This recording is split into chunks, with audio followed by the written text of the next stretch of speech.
Teman, kita melanjutkan kembali masih case tentang non-monetary exchange ya. Jangan lupa yang sebelumnya adalah pertukaran tapi low situation but still has commercial substance ya.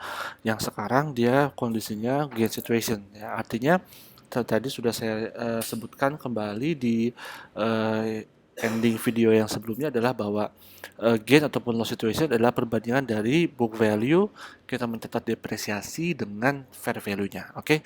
Nah, sekarang kita lihat contoh soalnya untuk yang gain situation has commercial substance ya. To illustrate, dia bilang Interstate Transportation Company exchange a number of used truck for plus jadi number of ada beberapa truk bekas ditambahkan dengan uang cash untuk semi truck ya, mungkin ukurannya lebih besar ya. The used truck dia bilang have a combined book value.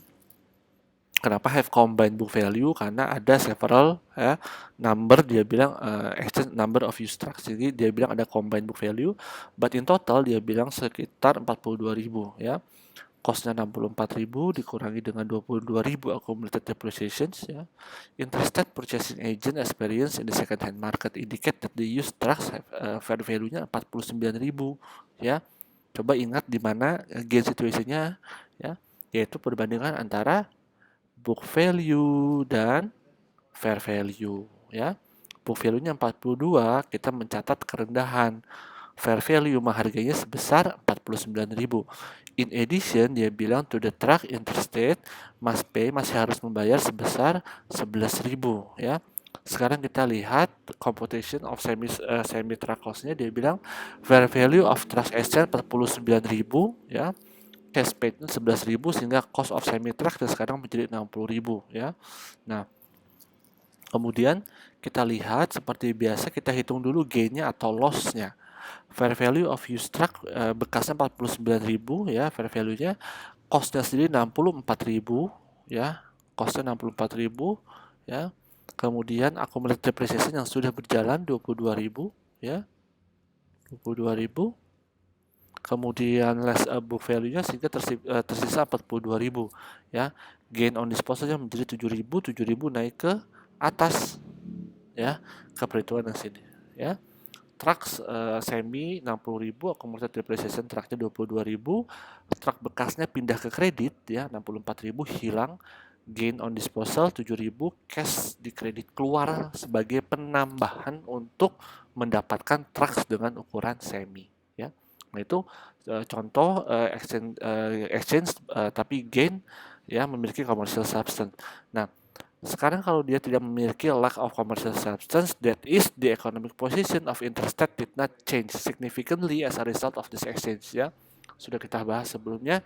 In this case dia bilang Interstate differs, menunda the gain of 7.000 and reduce the basis on the semi truck ya. Nah, sekarang menjadi basis of semi trucknya tidak lagi menjadi 60.000 ya, tapi sekarang menjadi 53.000 ya. Nah, fair value-nya 60.000 dikurangi dengan gain deferred-nya karena kita tidak mengakui gain-nya saat ini. Kapan saya mengaku gain atau loss-nya? When it later dia bilang sells the semi truck ya, not at the time of the exchange. Jadi pada saat pertukaran ya ini konservatisme karena dia tidak kita kan tukaran aset tidak memiliki manfaat ya. Kemudian kenapa tiba-tiba ada pengakuan gain? Itu yang menjadi pertanyaan ya, karena tidak make sense. Nah, kalau memang ada potensial gain ya konservatif nanti saja pada saat memang betul aset tersebut memang sudah dilepas ya. Nah, itu adalah lack commercial substance ya. Berikutnya adalah kita bisa mendapatkan PPE by government grant atau hibah ya. Nah, di sini saya mau lihat mau kasih tunjuk di sini misalkan example grant untuk lab equipment ya. Jadi dia menerima Spectrum AG Company receive 500.000 subsidi from the government to purchase untuk membeli lab equipment ya. The lab equipment sendiri sebetulnya harganya 2 juta, dapat sumbangannya 500.000 ya. Nah, itu ada dua perlakuannya, mau kita perlakukan sebagai income per year 100.000 atau sama 500.000-nya kita masukkan sebagai pengurang aset. Jadi yang tadinya harga beli labnya tadi 2 juta, sekarang hanya menjadi 1,5 juta. 1,5 juta ini nanti yang akan terus didepresiasi ya. Nah, itu perlakuannya mau dia sebagai deferred grant revenue ya, 100.000 terus ya. Nah, kemudian atau kita mau langsung mengurangi harga perolehan aset tadi karena sudah ada bantuan pemerintah ya. Nah, itu adalah contoh-contoh dari selain dari government grant, kemudian juga dari pertukaran. Nah, satu lagi yang masih perlu kita bahas yaitu adalah pelepasan, disposal ya. Nah, sale of plan asset ya. Sale of plan asset ini kita akan melihat bahwa companies itu record depreciation for the period of time between the date of the last depreciation entry and the date of sale. To illustrate, kita lihat contohnya, assume that Barrett Group recorded depreciation on a machine 18.000 9 years ya.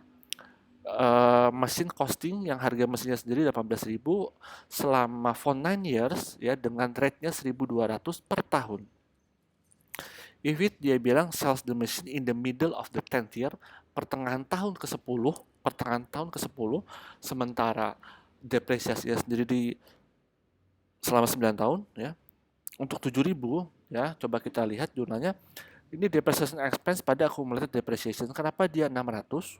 Karena dia in the middle of the 10th year. Ya, pertengahan tahun ke-10, pertengahan yang tadinya 1.200 per tahun, pertengahan menjadi 600 ya. The entry of sale of the asset, dia bilang cash 7.000, accumulated depreciasinya 1.200 kali ke 9. Kenapa kali 9? Karena umurnya 9 tahun ya, dia dijual di tahun pertengahan tahun 10 ditambah dengan 600 depresiasi tahun ke-10 yang berjalan ya.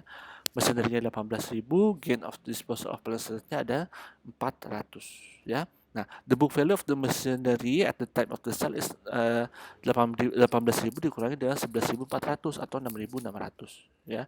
Karena the machinery sold pada harga 7.000, for the amount of the gain on the sale of itu adalah 7.000 dikurangi dengan 6.600 ya. Sehingga kita mendapatkan gain on disposal of machine 400 ya. Nah, itu yang akan menjadi ending dari pembahasan PPE kita ya. Jadi jangan lupa bahwa PPE ini tidak berdiri sendiri. Untuk implementasinya kita masih terkait dengan PSAK aset tetap, PSAK investment property, dan PSAK depresiasi. Oke, pembahasan PPE saya akhiri sampai di sini. Kita akan ketemu untuk chapter akuntansi keuangan menengah berikutnya.